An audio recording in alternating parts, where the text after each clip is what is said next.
Class. तो बच्चों आज हम डिस्कस करने वाले हैं ड्रग्स एंड अल्कोहल एब्यूज़ के बारे में। बच्चों ये हमारे 8 चैप्टर का ह्यूमन हेल्थ एंड डिजीज़ का लास्ट टॉपिक रहेगा। तो बच्चों इसमें हम क्या पढ़ेंगे कि जो कुछ ड्रग्स के बारे में हम डिस्कस करेंगे, अल्कोहल के बारे में, किस तरह से हार्मफुल है, किस तरह से हमारे ऊपर वो अफेक्ट करती हैं। तो चलिए बात करते हैं। कॉमनली अब्यूज्ड ड्रग है बच्चों, उनके अंदर ओपियोइड्स, कैनाबिनॉइड्स, कोका एल्कलॉइड्स ये सारे इंक्लूड होती हैं, जो कि हमें मिलती हैं फ्लावरिंग प्लांट से या फिर कुछ फंजाई से। ओपियोइड्स बच्चों एक ऐसी ड्रग है जो स्पेसिफिक ओपियोइड रिसेप्टर से ही बाइंड करती है। ये रिसेप्टर्स बच्चों हमारे सेंट्रल नर्वस सिस्टम यानी कि सीएनएस में प्रेजेंट होते हैं, या फिर ये बाइंड करेगी gastro intestinal tract. Gastro intestinal यानी कि जहाँ हमारा स्टमक और इंटेस्टाइन का एक कंबाइंड पोर्शन है वहाँ पर। हीरोइन को बच्चों कॉमनली जो हम हमारी आम भाषा में स्मैक भी बोल देते हैं। केमिकली डाई एसिटाइल मॉर्फिन है जो white odourless bitter crystalline compound है। एक्सट्रैक्ट किया जाता है बच्चों इसे पॉपी प्लांट के लेटेक्स से, जिसको पेपेवर सोमनीफेरम भी कहा जाता है, पॉपी प्लांट को ही। जनरली इसको बच्चों किस तरह से लेते हैं, जो भी ड्रग्स लेने वाले हैं, स्नॉर्टिंग से या इंजेक्शन से। आपने देखा होगा वो टीवीज़ में या मूवीज़ वगैरह में आप देखते हैं, तो इस तरह से इंजेक्शंस के थ्रू वो लेते हैं, स्नॉर्टिंग से, नाक के थ्रू वो डायरेक्टली लेते हैं। हीरोइन इज़ अ डिप्रेसेंट, ये डिप्रेसेंट है और धीरे धीरे हमारे जो बॉडी के फंक्शंस हैं उनको स्लो डाउन करना शुरू कर देती है, और एक टाइम ऐसा आएगा जब हमारी बॉडी ही काम करना बंद कर देगी। कैनाबिनॉइड बच्चों एक ग्रुप है केमिकल्स का जो इंटरेक्ट करता है कैनाबिनॉइड रिसेप्टर से। हर एक ड्रग बच्चों एक पर्टिकुलर रिसेप्टर से ही बाइंड करती है, और ये रिसेप्टर्स हमारी बॉडी में डिफरेंट ऑर्गन्स में प्रेजेंट होते हैं। जैसे कैनाबिनॉइड रिसेप्टर प्रेजेंट है हमारे ब्रेन में। जो नेचुरल कैनाबिनॉइड्स हैं बच्चों, उन्हें कहाँ से ऑब्टेन किया जाएगा, जो इनफ्लोरेसेंस है प्लांट कैनबिस सटाइवा की, इनके अंदर कैनाबिनॉइड जो ग्रुप है इसके अंदर कौन सी ड्रग्स इंक्लूड होती हैं, मैरिजुआना, हशीश, चरस, गांजा है। ठीक है, जनरली बच्चों ये किस तरह से लेंगे, इनहेलेशन एंड ओरल इंजेक्शन, यानी कि या तो सांस के थ्रू ही, इनहेलेशन के थ्रू, या फिर ओरल इंजेक्शन, या फिर माउथ से डायरेक्टली। जो बच्चों इनका अफेक्ट क्या होगा, these are known for their effects on cardiovascular system of the body. इनका हमारे कार्डियोवास्कुलर सिस्टम पर, यानी कि कहीं ना कहीं हमारे हार्ट के ऊपर, हमारे ब्लड सर्कुलर सिस्टम पर काफ़ी अफेक्ट इस ड्रग का, इस ग्रुप की जो ड्रग्स हैं उनका अफेक्ट पड़ता है। उसके बाद बात करते हैं कोका एल्केलॉइड या कोकीन की, जिसे कोका प्लांट से, राइथ्रोजाइलम कोका जिसका साइंटिफिक नेम है, इससे ऑब्टेन किया जाता है। ये नॉर्मली साउथ अमेरिका के आसपास उसके नेटिव जो एरिया है वहाँ मिलती है। ये हमारे बच्चों इंटरफियर करती है न्यूरोट्रांसमीटर डोपामाइन है जो इसका जो ट्रांसपोर्ट है इसको इंटरफेयर करना शुरू कर देती है। और जो कोकीन है, कोकीन को कॉमनली बच्चों कॉक या फिर क्रैक भी कहा जाता है, यूजुअली स्नॉर्टेड, यानी कि इसे भी जैसे हमने पहले ड्रग्स की बात की ऐसे ही इसका जो टेकअप रहेगा। साथ में बच्चों it has a potent stimulating action on central nervous system, producing a sense of euphoria and increased energy. यानी कि एकदम से ना इसे ड्रग को लेने के बाद एकदम से ऐसा होता है, जैसे आपने सुना होगा बहुत सारे स्पोर्ट्स में जो प्लेयर हैं कि भाई ये ड्रग्स लिया है, या डोपामाइन का जो मतलब ऐसे कुछ टेस्ट होते हैं। ठीक है, तो इनमें होता क्या है, जो एकदम से है ना सडन एनर्जी तो हमें देंगे, एक यूफोरिया की सेंस हमारे अंदर, मतलब एकदम से सडन एनर्जी हमें मिल जाएगी, हम इतना एक्टिव हो जाते हैं। लेकिन उसके बाद धीरे धीरे हमारी बॉडी के जो फंक्शंस है ना वो मतलब इतना एक्टिव नहीं रहते, काम करना बंद कर देते हैं, हमारे ऑर्गन्स परमानेंट डैमेज भी हो सकते हैं।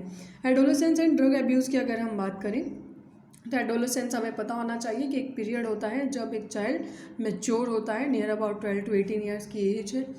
ड्रग एब्यूज़ की वजह क्या क्या हो सकती है बच्चों, क्यूरियोसिटी हो सकती है कि भाई हाँ जो एक आपकी एज है जो 12 to 18 ईयर्स की स्पेशली एज है, वैसे ऐसा नहीं है कि 18 साल तक ही वो ड्रग्स लेते हैं, नहीं। देखो ये काम करने के लिए कोई पर्टिकुलर एज नहीं है, क्योंकि एक गलत चीज़ है। ड्रग्स एक हैबिचुअल मतलब एक एडिक्शन हम कह सकते हैं। तो क्यूरियोसिटी होती है इसके लिए, एडवेंचरस, ये देखते हैं कि भाई हाँ बहुत बड़ा एडवेंचरस है, चलो ट्राई करके देखते हैं, एक्साइटमेंट होती है, एक्सपेरिमेंट करने की सोचते हैं कुछ लोग।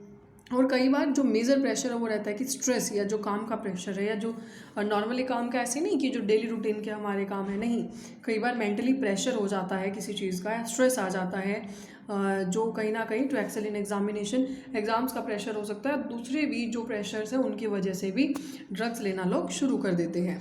ओके, अगर हम बात करें इफ़ेक्ट्स ऑफ ड्रग और अल्कोहल एब्यूज़ की, तो क्या क्या इफ़ेक्ट होंगे रेकलेस बिहेवियर, यानी कि जो इंसान है एकदम से टोटली उसको फ़र्क नहीं पड़ता वो क्या कर रहा है क्या नहीं मतलब एक केयरलेसनेस सा वो शो करने लगता है उसका बिहेवियर। मैलिशियस बिहेवियर, यानी कि उसके अंदर ऐसे दुर्भावना से उसके अंदर बनना शुरू हो जाती है, दुर्भावनापूर्ण वो बिहेव करने लगता है। उसे मतलब है ना, उसके मन में एक अलग ही तरह के इम्पैक्ट्स वो दिखाई देते हैं।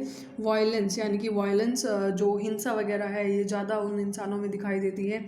एकेडमिक परफॉर्मेंस उनकी काफ़ी डाउन हो जाती है। डिप्रेशन है, आइसोलेशन, एग्रेसिवनेस, यानी कि बहुत ज़्यादा एग्रेसिव रहते हैं। ये सारी चीज़ें भी उनमें देखने को मिलेंगी। तो बच्चों एक ही तरीका है, जैसे अगर हम बात करें भी सिम्टम्स वगैरह क्या होंगे। Dependence is the tendency of the body to manifest a characteristic and unpleasant withdrawal syndrome if regular dose of drug और अल्कोहल इज एब्रप्टली डिसकंटिन्यूड। यानी कि अगर हम लगातार ड्रग या अल्कोहल को लेते हैं तो कहीं ना कहीं कुछ सिंड्रोम्स हैं जो हमारे अंदर मतलब अनप्लीजेंट विड्रॉल सिंड्रोम्स, यानी कि जो ना चाहते हुए भी कुछ ऐसी हरकतें या कुछ ऐसे सिम्टम्स हैं जो दिखाई देने लगेंगे, जिसके अंदर क्या क्या इंक्लूड होता है। एंग्जाइटी है, शेकीनेस है, नोजिया, स्वेटिंग, यानी कि नॉर्मली इंसान को गुस्सा रहेगा, नींद नहीं आएगी, हड़बड़ाहट सी रहेगी हर टाइम, ठीक है, पसीना आता रहेगा। तो ये सारी चीज़ें इसके सिम्टम्स में इंक्लूड होती हैं। अब कैसे बचा जा सकता है बच्चों? Prevention avoid under peer pressure, education and counselling. Peer pressure यानी कि आपके जो आसपास के लोग हैं, आपके हम उम्र हैं या आपके जो दोस्त हैं, आपके घर वालों से आप ये हेल्प ले सकते हो। एजुकेशन काउंसलिंग से हेल्प मिल सकती है, पेरेंट्स से हेल्प मिल सकती है, और पीयर्स से यानी कि जो आपके भाई बहन हैं, आपके साथ के जो दोस्त हैं, ठीक है। Seeking professional and medical help, यानी कि अगर फिर भी काम नहीं हो रहा है तो आप प्रोफेशनल्स की हेल्प ले सकते हैं, मेडिकल हेल्प ले सकते हैं, जो लोग इन चीज़ों के लिए ट्रेंड हैं। ओके, तो बच्चों एक ओवरऑल कंक्लूजन हमने क्या निकाला है कि ड्रग और अल्कोहल से आपने डिस्टेंस मेंटेन करना है लाइफ में, कभी भी नहीं, ठीक है। ये चीज़ें ऐसी हैं जो आपके फ्यूचर को टोटली स्पॉइल कर देंगी। कितनी भी ज़्यादा मतलब स्ट्रेस की कंडीशन क्यों ना हो, हैप्पीली आपने उसको फेस करना है। आप डॉक्टर से जो मतलब हमारे जो स्पेशलिस्ट हैं आप उनसे सलाह ले सकते हैं, साइकेट्रिस्ट हैं उनसे आप हेल्प ले सकते हैं, बट इन चीज़ों की तरफ कभी भी जो पड़ाव है अपना ना लें। ओके, तो आज के लिए बच्चों इतना ही, हमारा जो चैप्टर है कंप्लीट हो जाता है।